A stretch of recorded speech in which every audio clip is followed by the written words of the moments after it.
I've been going back and forth about whether to post this, but I think people need to know what's been happening in my neighborhood. I'm not using real names for obvious reasons, but everything else I am about to tell you is completely true. I live in a small duplex in Riverside, California. It's not the nicest area, but it's what I can afford on a teacher's salary. The rent is cheap because the neighborhood has issues. Petty crime mostly, some drug activity, the occasional domestic disturbance that brings the cops around. My neighbor in the other half of the duplex is a guy that I'll call Tom.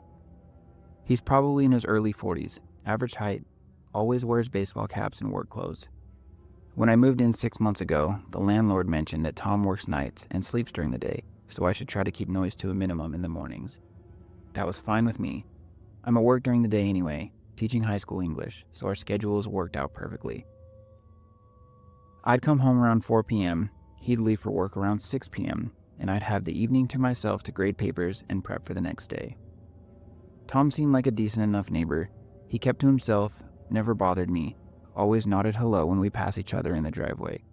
His half of the duplex was well maintained, and he never had loud parties or caused any problems. The only thing that struck me as slightly odd was his schedule. He left for work every single night, including the weekends and holidays. I work in education, so I know how rare it is to find a job that requires you to work 7 days a week. But I figured maybe he worked security or healthcare, something that requires round-the-clock coverage. I also noticed that he drove different cars. Sometimes it was a beat-up Honda Civic, sometimes a newer Ford pickup, occasionally a white van with no windows in the back. When I asked him about it once while we were both checking our mail, he said he worked for a company that provided different vehicles depending on the job site. Everything was normal for the first few months. Then around March, I started noticing some changes in Tom's routine. First, he began having visitors during the day while he was supposed to be sleeping. I'd hear cars pulling into the driveway, doors slamming, voices in his backyard. This went on for weeks, always between 10 a.m. and 3 p.m. when I was at work. But my schedule had changed due to spring break, and I was home a little more often. The visitors were always different people. Men and women of various ages, driving different types of cars. Some looked like they belonged to the neighborhood. Others seemed out of place. Expensive clothes, nice cars, the kind of people you don't usually see in this part of Riverside. What bothered me most was how brief these visits were. People would show up, go into Tom's backyard for maybe 10 or 15 minutes, then leave. Never long enough for a social visit, but too short for any kind of service. Callers started paying more attention to what was happening next door. I set up my home office at the window that faced Tom's side of the property, and I began keeping track of the comings and goings. The pattern was consistent. Tom would leave for work around 6 p.m., just like always. But instead of being gone all night, he'd come back between 2 a.m. and 4 a.m. He'd unload something from whatever vehicle he was driving that night, carry it into his backyard, then leave again before sunrise. I couldn't clearly see what he was carrying because of the fence between our properties, but it looked like bags or boxes, heavy ones, based on how he moved when he was carrying them. The next morning, without fail, someone would show up to visit. They'd go straight to the backyard, stay for a few minutes, then leave. It was like Tom was running some kind of pickup and delivery service. I started to suspect he was dealing drugs. It would explain all the odd hours, the different vehicles, the brief visits from various people. I wasn't sure what to do with this information. I didn't want drug activity happening next door, but I also didn't want to get involved in something that could be dangerous. I decided to keep documenting what I was seeing, thinking maybe I'd eventually have enough evidence to report it anonymously to the police. I started taking photos of license plates, noting times and descriptions of visitors, trying to establish a clear pattern of illegal activity. That's when I noticed something that made me realize this wasn't about drugs at all. I was grading papers late one Tuesday when I heard Tom's truck pull into the driveway. It was about 3 a.m., which was normal for him. I glanced out the window and saw him getting out of the white van, moving toward the back of the vehicle. When he opened the rear doors, I saw something that made my blood run cold. Tom wasn't unloading bags or boxes. He was dragging something out of the van that was clearly a human body. I watched in horror as he struggled to lift what was obviously a person wrapped in a tarp or a blanket. The body was limp, dead weight, and Tom was having trouble managing it by himself. I grabbed my phone to call 911, but then I stopped. What if I was wrong? What if it was something else? A mannequin, a large piece of furniture, something innocent that just looked like a body from my angle? I decided to watch a little longer before calling the police. Tom dragged whatever it was into his backyard, and I lost sight of him behind the fence. I heard digging sounds for about an hour, then silence. The next morning, right on schedule, someone came to visit. This time it was a woman in her 50s, driving a silver sedan. She went into the backyard, stayed for about 10 minutes, then left. She looked upset when she got back into her car. I realized what I was witnessing. Tom wasn't dealing drugs. He was running some kind of illegal burial service. People were paying him to dispose of bodies, no questions asked. The more I thought about it, the more sense it made. The different vehicles would help avoid detection. The night schedule meant fewer witnesses. The brief daytime visits were probably grieving family members coming to pay respects at makeshift grave sites. But why would people need this service? Maybe they couldn't afford a traditional burial. Maybe the deaths were from drug overdoses and family wanted to avoid any police involvement. Maybe some of the bodies weren't obtained through legal means. I didn't know what to do.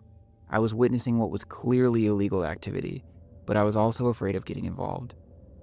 If Tom was connected to violent criminals, reporting him could put me in danger. I decided to gather more evidence before going to the police. I set up a camera on my bedroom window and started recording Tom's nighttime activities. I wanted to have proof of what I was seeing before I made any accusations. The footage I captured over the next 2 weeks was disturbing. Tom brought home at least 6 more bodies during that time. Some were clearly adults, others appeared to be smaller, possibly children or teenagers. All were wrapped in tarps or blankets. All were dragged into the backyard in the early morning hours. Each burial was followed by a visitor the next day. Sometimes it was family members. I could tell by their obvious grief and the flowers they brought. Or other times it was people who seemed more businesslike, checking in on their investment. I also started recognizing some of the daytime visitors. A few of them came back multiple times, suggesting they had more than one body buried in Tom's backyard. Raised voices, a woman crying, the sound of a struggle. The breaking point came last week when I was getting ready for bed around 11, when I heard a commotion next door. Raised voices, a woman crying, the sound of a struggle. I looked out my window and saw Tom forcing a woman toward the van. She was alive, fighting back, screaming for help. Tom managed to get her into the back of the van and drove off. This wasn't about disposing of bodies anymore. Tom was actively kidnapping people. I called 911 immediately. I told them what I witnessed and gave them Tom's address and license plate number. The police arrived within 10 minutes, but Tom's van was already gone. The officers questioned me extensively about what I'd seen. I told them about the nighttime burial activities, the daytime visitors, everything I documented over the past few months. I showed them the photos and the video footage I'd collected. They were skeptical at first. One officer suggested that maybe Tom was running a legitimate pet burial service and I'd misinterpreted what I was seeing. But when I showed them the footage of him dragging human-sized bundles into his backyard, their attitudes changed. The police got a search warrant and excavated Tom's backyard the next day.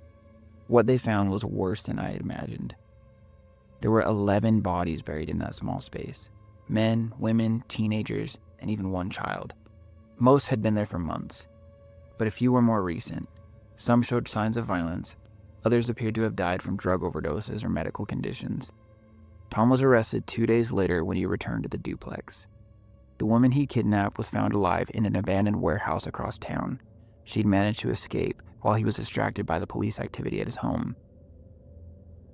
The investigation revealed that Tom had been running an illegal body disposal service for almost 2 years. He charged families between $2,000 and $5,000 to bury their loved ones with no questions asked. Most of his clients were people who couldn't afford traditional funeral costs or who wanted to avoid police scrutiny. But somewhere along the way, Tom had started expanding his business. Instead of just disposing of bodies, he began providing them. He'd kidnap vulnerable people, homeless individuals, drug addicts, people who might not be immediately missed, and sell their bodies to clients who needed to fake deaths for insurance fraud or other schemes. The woman he'd tried to kidnap was a prostitute he'd been stalking for weeks. She was supposed to become part of an elaborate insurance scam involving a client who wanted to fake his wife's death. Tom is now facing charges for 11 counts of illegal disposal of human remains, 2 counts of kidnapping, 1 count of attempted murder, and conspiracy to commit insurance fraud. He'll probably spend the rest of his life in prison.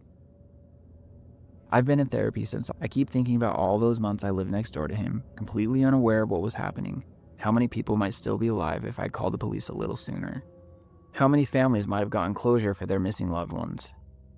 The worst part is wondering how many other Toms are out there, operating in plain sight in quiet neighborhoods. How many night shift workers are actually running illegal businesses out of their homes? How many odd neighbors are hiding something much darker than you'd ever imagine? I'm moving out of the duplex next month. I can't sleep knowing what happened in that backyard, and I can't stop wondering if Tom had been planning to expand his operation to include me. If you have a neighbor with strange hours and unusual activities, pay attention. Document what you see, trust your instincts, and don't wait as long as I did to call the police. Sometimes the most dangerous people are the ones who are the most normal. Tom pled guilty to all the charges yesterday. During his sentencing hearing, more details came out about his operation. He'd been connected to a network of criminals operating similar schemes in at least 4 other states. The FBI is now investigating dozens of properties and hundreds of missing persons cases that might be connected to this network. The woman he kidnapped testified at his sentencing. She said he'd told her that he'd been watching me for months, trying to decide if I was a threat to his operation. He'd apparently planned to make me disappear if I'd gotten too close to discovering what he was doing. I'm glad I called 911 when I did. I'd probably saved that woman's life, and possibly my own. Tom was sentenced to life in prison without parole. He'll never hurt anyone again. But I still wake up sometimes, thinking about those 11 bodies in the backyard, and wondering how many other neighbors are hiding similar secrets.